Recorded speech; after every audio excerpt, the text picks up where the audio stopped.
جیسا کہ آپ کے علم میں ہے کہ 2 اپریل کو اسرائیل نے دمشق پر ایرانی قونصل خانے پر میزائل سے حملہ کیا تھا، مگر ایران نے اس کا جواب دینے میں 2 ہفتے لگا دیے۔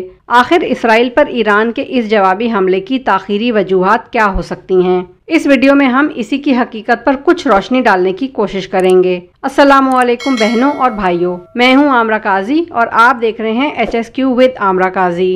ایران کے لیے یہ ایک مشکل صورتحال تھی کہ اس طرح کے حملے کا جواب لازم ہو جاتا ہے تاکہ ریڈ لائن بحال رہے، مگر اس حملے کا تو مقصد ہی ایران کو جنگ میں گھسیٹنا تھا۔ ایران اگر اس ٹریپ میں آتا تو اس پر حملے کا جواز پیدا ہو جاتا، اور جواب نہ دیتا تو اس کی مٹی پلید ہونی تھی۔ اب سمجھنے والا اہم نقطہ یہ ہے کہ جب بھی کوئی ملک اس طرح کی صورتحال میں جوابی حملہ کرتا ہے تو اس میں زیادہ سے زیادہ 48 گھنٹے لگتے ہیں۔ مثلاً پاکستان نے فروری 2019 میں انڈیا کو 24 گھنٹے میں ہی جوابی حملے کا نشانہ بنایا تھا، جبکہ حال ہی میں پاکستان پہ ہوئے ایرانی حملے کا جواب بھی 48 گھنٹے کے اندر ہی دے دیا گیا تھا۔ لہٰذا اس قسم کی صورتحال میں جب جوابی حملہ ہوئے بغیر تیسرے دن کا آغاز ہو جائے تو اس کا مطلب یہی ہوتا ہے کہ یقیناً کوئی تیسرا بڑا ملک درمیان میں کود چکا ہے اور تصفیے کی کوششیں شروع ہو چکی ہیں۔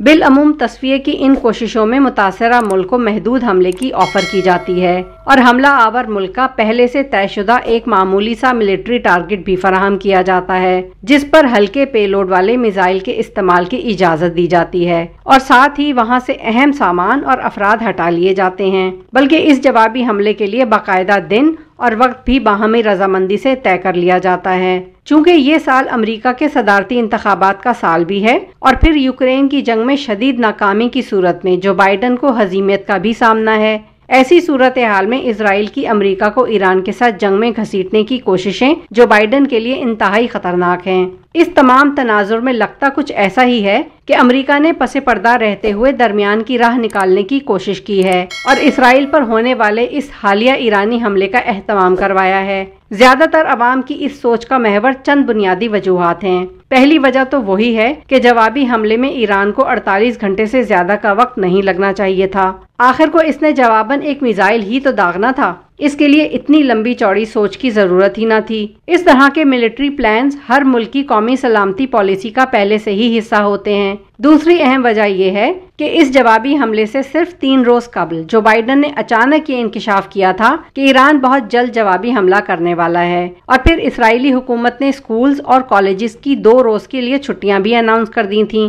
حملے والی رات سے 1 دن قبل اور 1 دن بعد کی چھٹیوں کا اعلان واضح طور پر بتا رہا ہے کہ تاریخ اور وقت فکس تھی۔ تیسری وجہ یہ کہ ایران نے حملے کے لیے ڈرونز بھی وہ استعمال کیے کہ جن کی رفتار کرولا کار سے بھی کم تھی، یعنی 140 کلومیٹر فی گھنٹہ، جنہیں آئرن ڈوم سسٹم کے ذریعے بآسانی گرایا جا سکتا تھا۔ ایران کے پاس تو اس کے دعوے کے مطابق ہائپر سونک میزائل بھی ہیں جن کا اسرائیل کیا امریکہ کے پاس بھی توڑ نہیں۔ اس نے 200 ڈرونز کی بجائے 1 عدد ہائپر سونک میزائل کیوں استعمال نہ کیا جو سیدھا ٹارگٹ کو ہٹ کرتا؟ چوتھی وجہ یہ کہ حملے کے فوراً بعد ایران نے یہ کیوں کہا کہ معاملہ ختم سمجھا جائے؟ ایران کو یہ کہنے کی ضرورت ہی کیا تھی؟ اسے تو مزید اکڑنا چاہیے تھا کہ آ کے اکھاڑ لو جو اکھاڑ سکتے ہو۔ پانچویں اور سب سے اہم وجہ یہ کہ ایران روس اور چین دونوں کی ریڈ لائن کی حیثیت رکھتا ہے، سو بیجنگ اور ماسکو میں ٹینشن کے آثار کیوں نظر نہ آئے؟ وزرائے خارجہ کی تو دوڑیں لگنی چاہیے تھیں کہ ایران کے جوابی حملے سے تیسری عالمی جنگ چھڑ سکتی ہے۔ بیجنگ اور ماسکو کا پرسکون رہنا میچ فکسنگ کی سب سے بڑی دلیل ہے، لیکن ہمارا یہ تمام تر تجزیہ غلط بھی ثابت ہو سکتا ہے، اور غلط ثابت ہونے کی ایک ہی صورت ہو سکتی ہے کہ اسرائیل ایران پر حملہ کر دے۔ چلیے دیکھتے ہیں کہ اسرائیل ایسا کرتا ہے یا نہیں۔ تو ساتھیوں، اس سلسلے میں آپ بھی اپنی قیمتی رائے کا اظہار نیچے دیے کامنٹ باکس میں ضرور کریں۔ اگر ویڈیو پسند آئی ہو تو must like, share and subscribe. اللہ حافظ۔